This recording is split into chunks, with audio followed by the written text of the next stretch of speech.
일본의 계속되는 위협 행보로 미국 또한 쉴 틈 없는 경계태세를 취하고 있습니다. 일본 총리의 주변국들을 겨냥한 발언으로 미국 의회까지 나섰습니다. 이를 통해 일본은 대가를 크게 치를 걸로 보입니다. 어떤 일인지 살펴보겠습니다. 미국이 주최한 민주주의 정상회의에 참석한 기시다 후미오 일본 총리가 10일 심각한 인권 상황에 확실히 목소리를 높이겠다고 밝혔습니다. 중국의 인권 문제를 겨냥하면서도 내년 2월 열리는 베이징 올림픽 보이콧에 대해서는 언급하지 않았습니다. 교도통신 등 일본 언론에 따르면 기시다 총리는 이날 화상으로 열린 회의에서 자유와 민주주의, 법의 지배 등 기본적 가치를 훼손하는 행동에 뜻을 같이 하는 나라들이 함께 대응할 필요가 있다며 이같이 말했습니다. 그는 이어 민주주의 정착을 위해 일본은 각국의 자주적인 대처를 지지해왔다며 새로운 자본주의 실현에 임해 건전한 민주주의의 핵심인 중간층을 지키고 기후 변동 등 지구적 규모의 과제나 사람을 소중히 한 투자에 임하겠다고 말했습니다. 이를 위해 관련 국제기관에 약 1,400만 달러, 약 164억 원의 기부금을 내겠다고 발표했습니다. 조 바이든 미국 대통령이 주재하는 민주주의 정상회의에는 한국과 일본, 영국, 대만 등 약 110개국의 정부와 시민사회, 민간 분야 관계자들이 참여합니다.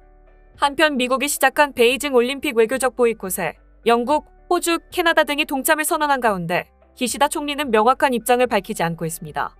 9일 국회에서도 관련 질문에 내 내각에서는 인권을 비롯한 보편적 가치를 지키는 것을 중시한다면서도 보이콧은 적절한 시기에 재반 사정을 종합적으로 감안하고 국익에 비추어 스스로 판단하고 싶다고 말했습니다.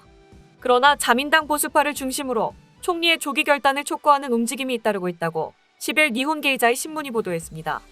아베 신조 전 총리는 9일 열린 자민당 아베파 총회에서 인권 상황에 대해 정치적인 메시지를 내는 것이 일본에 요구되고 있다면서 일본의 의지를 보여줄 때가 다가오고 있다며 총리를 압박했습니다. 다카이치 사나이 자민당 정조 회장과 사토 마사이사 자민당 외교부회 회장 등 당내 보수파 대표 인물들도 연일 공식 석상에서 보이콧을 선언하라는 메시지를 내고 있습니다. 니케이는 일본 정부가 10일부터 영국 리버풀에서 열리는 주요 7개국 외무장관 회담 분위기를 지켜볼 것으로 전망했습니다. G7에 속한 미국, 영국, 프랑스, 독일, 이탈리아, 캐나다, 일본 중 3개국은 보이콧을, 프랑스와 이탈리아는 보이콧 동참 불가를 선언한 상태입니다. 독일과 일본은 아직 공식 입장을 정하지 않았습니다. 중국은 일본의 신의를 지키라고 촉구했습니다.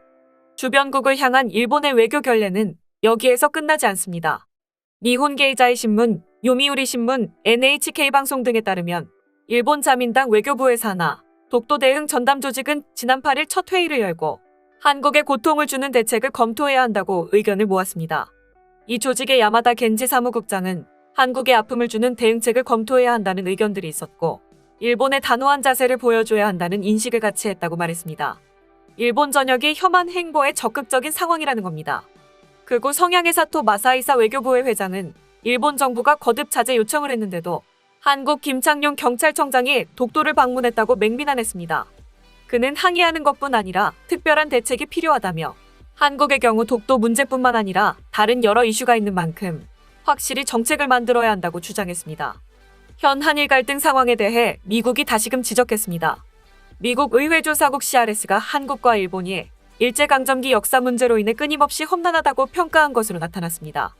10일 미국의 소리에 따르면 의회조사국은 최근 갱신한미 일관계 보고서를 통해 한국과 일본 정부가 2018년부터 2019년까지 무역 안보 경제 관련 논쟁을 수반한 일련의 행동과 보복 조치를 하면서 양국 관계가 급격히 악화됐다고 밝혔습니다.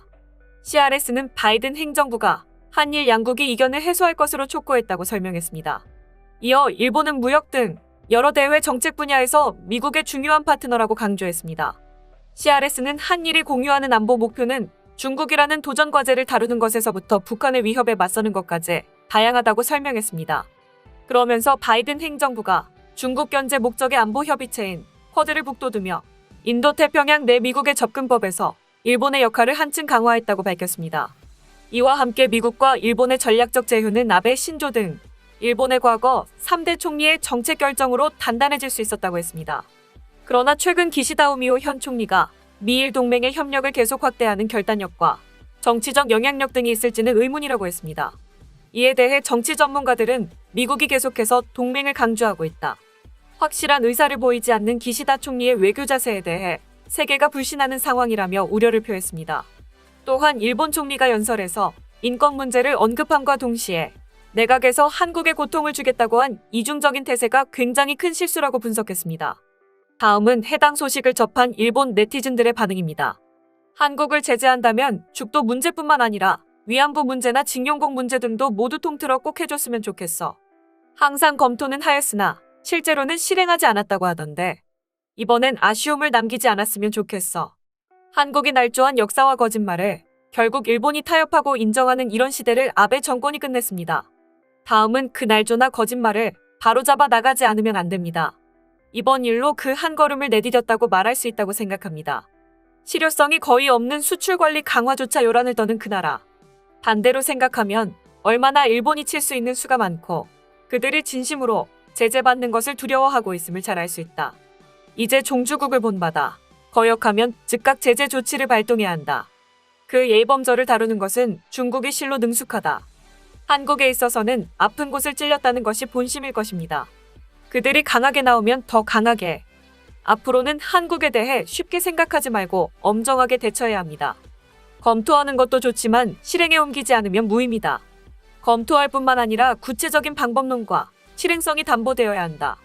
징용공도 위안부 문제 등에 대해 경제 제재도 수출 규제도 포함해서 구현할 수 있는 방안 말이다. 검토가 아니라 실행할 수 있는 준비를 해둘 필요가 있어. 과거에는 한국에 대해 개발도상국으로 또 속죄의식을 가지고 이웃나라로서 한국에 대해 너그러운 태도와 지원을 해왔지만 결과는 극히 반일적이어서 이런 태도를 취하게 된 것이 사실이다.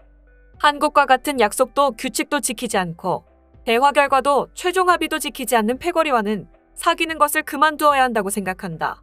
별의별 의미로 말이 안 됩니다. 언제까지나 상냥한 얼굴로 응석바지로 지냄을 방치하다 보니 이 지경이 된 겁니다. 그쪽에서도 검토해봤자 어차피 실행하지 않을 거라고 생각해. 열받는군. 한국도 실행하지 않는 일본 정부도. 검토로 끝나지 말고 끝까지 실행하자. 한국에는 지금까지 지독하게 당해왔잖아. 일본은 한국에 대해 수십 개가 넘는 경제적 대항수단과 약점을 쥐고 있는 것으로 알려져 있다.